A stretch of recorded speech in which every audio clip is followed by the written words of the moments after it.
এখলাস, এখলাস ছাড়া কোনো বন্দেগী কবুল হবে না। যত কিছু সে করুক, দুনিয়ার মসজিদ মাদ্রাসা যত কিছু দিনী প্রতিষ্ঠান করুক, অনেক খেদমত করে, ওয়াজ নসিহত করে, তালিম তালকিন অনেক কিছু করে, কিন্তু তার এখলাস পয়দা না হয় কোনো বন্দেগী কবুল হবে না, কোনোটাই কবুল হবে না। আমাদের কিতাবে ওয়াকিয়া গেছে, এটা আমি অনেক জায়গায় ওয়াজের সময় অনেক জায়গায় ওয়াজ করছি। সেটা হলো একজন তাবি হযরত মুআজ বিন জাবাল রাদিয়াল্লাহু আনহু, ফকিহুল উম্মত, ওনার কাছে আসলো, এসে বলল যে হুজুর আপনি তো বিশিষ্ট সাহাবী, তা আমার একটা আরজু ছিল। যে কি আরজু ছিল? আরজুটা হলো আপনি তো নিশ্চয়ই নূরে মুজাসসাম হাবিবুল্লাহ হুজুর পাক সাল্লাল্লাহু আলাইহি ওয়াসাল্লাম সরাসরি নুরুস সালাম অর্থাৎ জবান মোবারক থেকে আপনি হাদিস শরীফ শুনিয়েছেন। তেমন একটা হাদিস শরীফ আমাকে বলেন, যে হাদিস শরীফ আপনি সরাসরি শুনেছেন, এমন একটা হাদিস আমাকে বলেন তো। একজন তাবি, খুব মনোযোগ দিয়ে শুনবা, একজন তাবি হযরত ফকিহুল উম্মত, উনি ওনাকে বলা হয় উম্মতের মধ্যে ফকি, হযরত মুআজ বিন জাবাল রাদিয়াল্লাহু তাআলা আনহু। ওনার কাছে এসে আরজু করলো যে হুজুর আপনি তো একজন বিশিষ্ট সাহাবী, আপনি তো নিশ্চয়ই অনেক হাদিস শরীফ শুনেছেন, তাহলে আজকে আমার একটা আরজু হইল যে আপনি দয়া করে এমন একটা হাদিস শরীফ আমাকে বলুন, যে হাদিস আপনি সরাসরি নূরে মুজাসসাম হাবিবুল্লাহ হুজুর পাক সাল্লাল্লাহু আলাইহি ওয়াসাল্লাম নুরুস সালাম অর্থাৎ জবান মোবারক আপনি শুনেছেন, আমার একটা হাদিস শরীফ বলেন তো। এটা বলার পরে হযরত ফকিহুল উম্মত রাদিয়াল্লাহু আনহু অনেক কানলেন। ওই তাবি যখন বললো যে আপনি বলুন একটা হাদিস, দয়া করে একটা হাদিস আমাকে বলুন, আপনি সরাসরি শুনেছেন, অনেক তো শুনেছেন। উনি প্রথম কানলেন অনেকক্ষণ, অনেক কান্নাকাটি করে বললেন হ্যাঁ একটা বড় হাদিস আমি শুনেছি, আমি আজকে বলবো। সেটা হলো নূরে মুজাসসাম হাবিবুল্লাহ সাইয়্যিদুল মুরসালিন ইমামুল মুরসালিন খাতামুন নবীন হুজুর পাক সাল্লাল্লাহু আলাইহি ওয়াসাল্লাম তিনি ইরশাদ মোবারক করেন, যিনি খালিক, যিনি মালিক, যিনি রব হন, তিনি সাত আসমান তৈরি করলেন। এখন সাত আসমান অতিক্রম করে মানুষের আমল নামাগুলি যিনি খালিক, যিনি মালিক, রব আল্লাহ ওনার কাছে পৌঁছতে হয়। সাত আসমানে সাতজন ফেরেশতা নিয়োগ করলেন, ওদেরকে হাফাজা ফেরেশতা বলা হয়। ওনারা আমল নামাগুলি যাচাই বাছাই করে পর্যায়ক্রমে উপরে পাঠাইতে থাকেন। যে প্রথম যে ফেরেশতা যিনি করেন, প্রথম আকাশে যখন আমলটা মানুষ করে, ওই ফেরেশতা যে ফেরেশতারা আমল নামাটা নিয়ে উপরে উঠতে থাকেন, ওনাদেরকে থামায়, আপনি অপেক্ষা করুন, থামুন, কি ব্যাপার, যে আপনি যে আমল এনেছেন আমলগুলি এগুলি আমাদের পরীক্ষা করতে হবে। আপনি কি পরীক্ষা করবেন? তো ওই হাফাজা ফেরেশতা বলেন আমি হচ্ছে প্রথম আকাশের দায়িত্ব, আমার দায়িত্ব হচ্ছে যারা গীবতকারী তাদের আমল কখনো এই প্রথম আকাশ দিয়ে অতিক্রম করতে পারবে না, এটা আমার প্রতি আদেশ করা হয়েছে। তাহলে আপনার যে আমলগুলি আপনি নিয়ে যাচ্ছেন এর মধ্যে গীবতকারীদের আমল আছে কিনা সেটা আমাকে দেখতে হবে। গীবতের অনেক লম্বা আমাদের পত্রিকায় গেছে, লম্বা, আমি সংক্ষেপে বলবো। আল গীবতু আশাদ্দু মিনাজ জিনা, গীবতটা হচ্ছে ব্যভিচার করার থেকে কঠিন গুনাহ, নাউযুবিল্লাহ।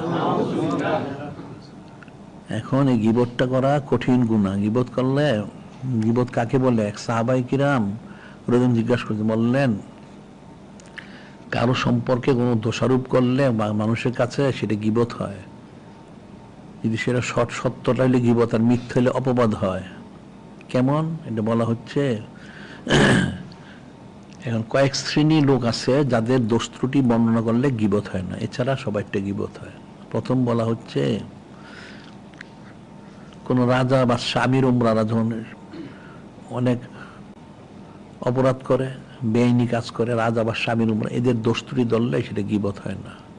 রাজা বা আমির উমরা এদের দোষ ত্রুটি। এরপর যারা ফাসিক কারা?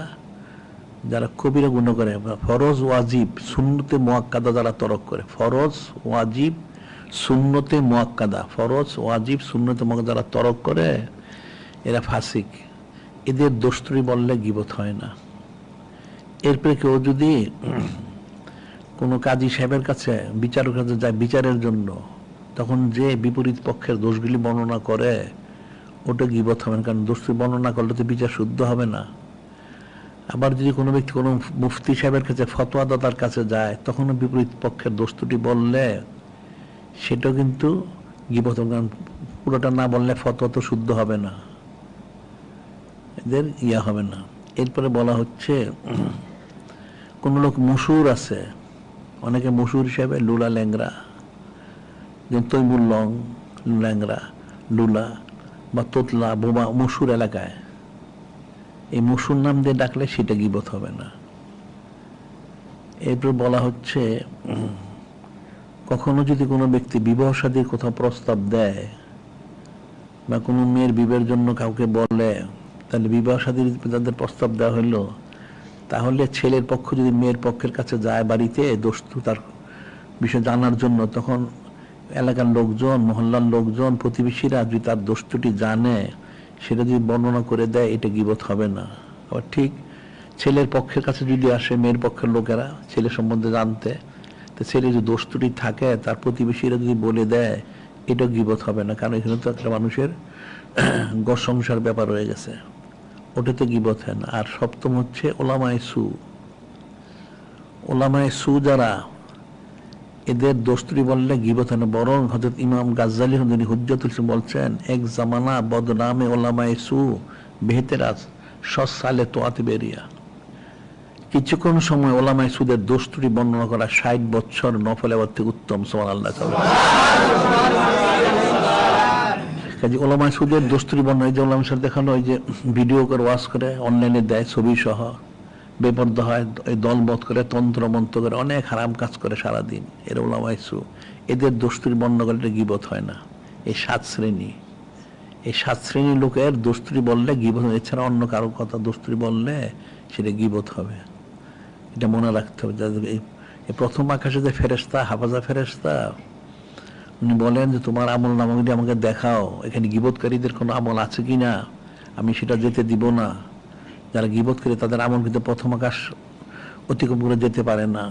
এরপর দ্বিতীয় আকাশে যখন যা পৌঁছে কিছু আমল রেখে দেন গীবতকারী, দ্বিতীয় আকাশে পড়েন।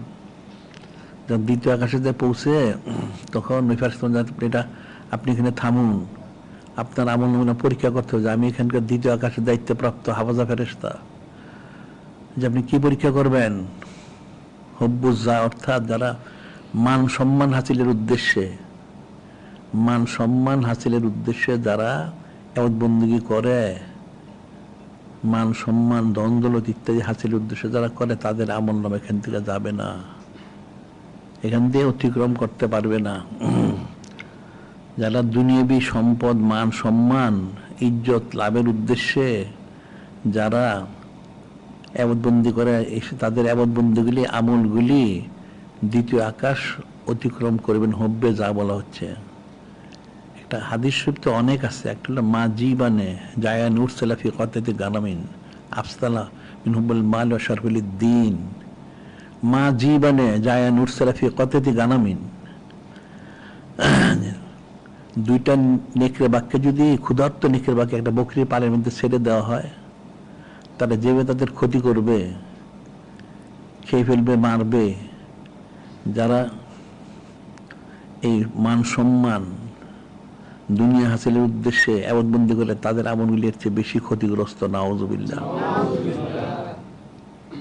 হুব্বুল মাল শারফুল দ্বীন, মাল সম্পদের জন্য মোহ করে এবং সম্মান হাসিলের উদ্দেশ্যে ইবাদতবন্দি করে, এদের আমলগুলি দ্বিতীয় আকাশ অতিক্রম করবে না।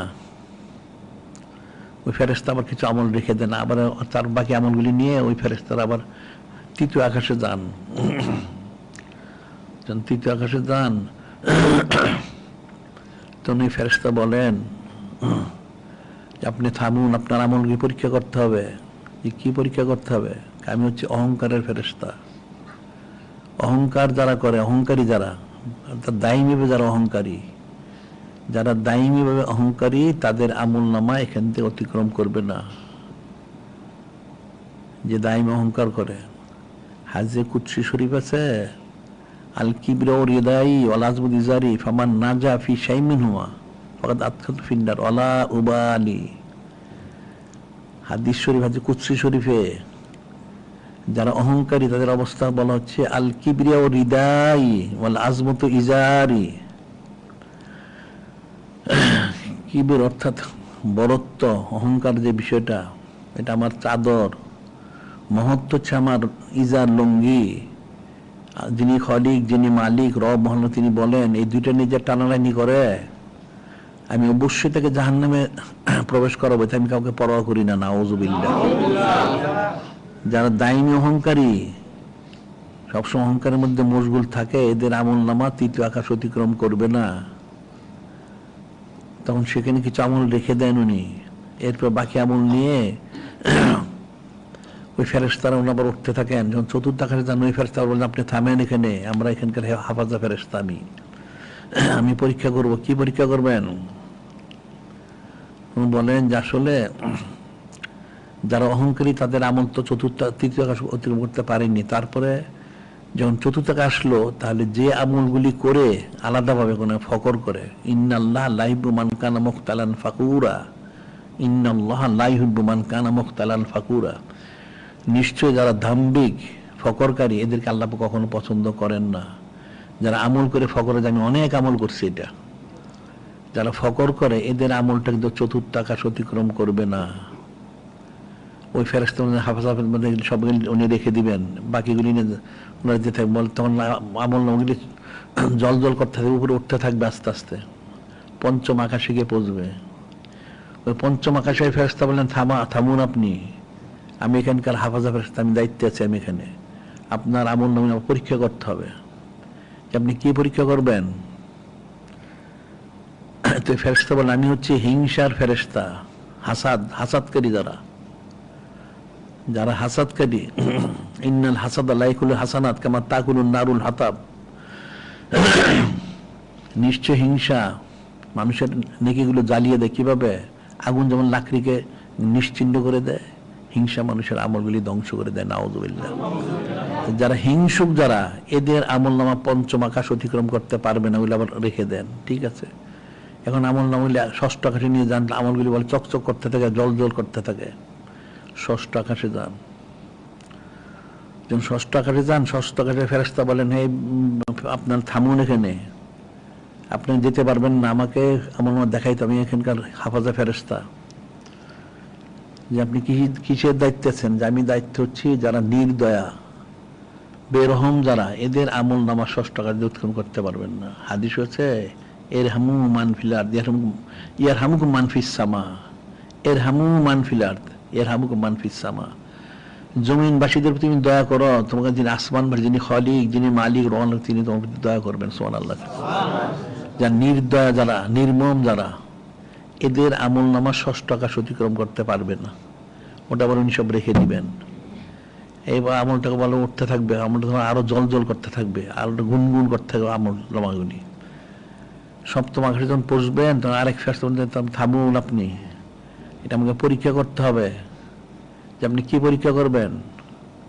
ওই ফেরেশতা আমি রিয়ার ফেরেশতা, আর রিয়াও শেরকুন খফি, আর রিয়াও শেরকুন খফি, আমি রিয়ার ফেরেশতা। যারা রিয়াকারী এদের আমল সপ্তাহ আকাশ দিয়ে অতিক্রম করতে পারবে না।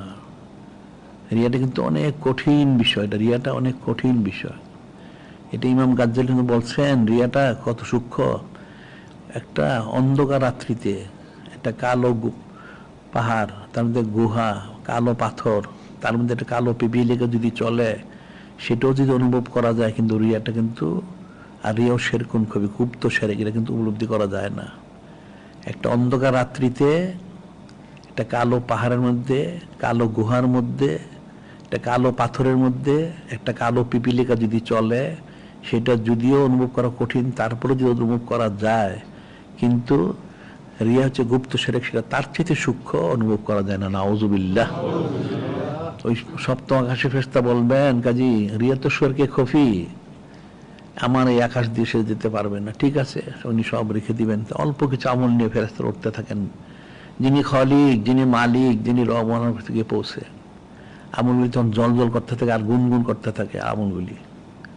তো যিনি খলিক, যিনি মালিক, যিনি রহমান বলেন হে ফেরেশতা আপনার কি আনিয়েছেন, রাখেন এগুলো, এটা আমাকে আবার দেখতে হবে, আমাকে যাচাই বাছাই করতে হবে। যখন যিনি খলিক, যিনি মালিক, যিনি রব মহান, তিনি পরীক্ষা করবেন। কঠিন বিষয়। কি পরীক্ষা করবেন? ইখলাসবিহীন যে আমল করেছে সেটা কোনোটাই আমি কবুল করব না, নাউজুবিল্লাহ।